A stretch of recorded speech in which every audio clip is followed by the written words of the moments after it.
In this create task, you will program a scavenger hunt.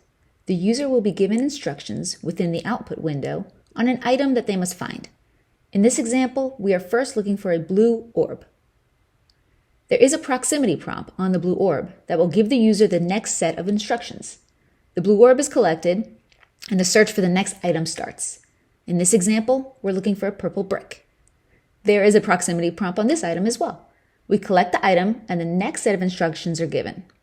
These instructions direct us to a secret platform where we will drop our 2 items. We head to the secret location, which also uses a proximity prompt, and we drop the 2 items. There are a few important notes to help you with getting started with building this program. If you want your items to be collected in a specific order, you can program it so that the proximity prompt is not enabled until the proper time. As you can see here, we cannot collect the purple brick. We have to find the blue orb first. Another game option is to include hints.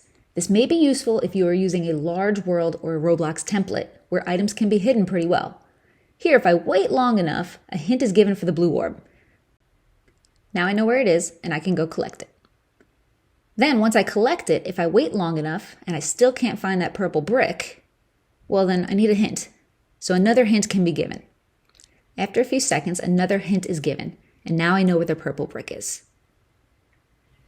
You'll also see that now the proximity prompt for this purple brick has been enabled.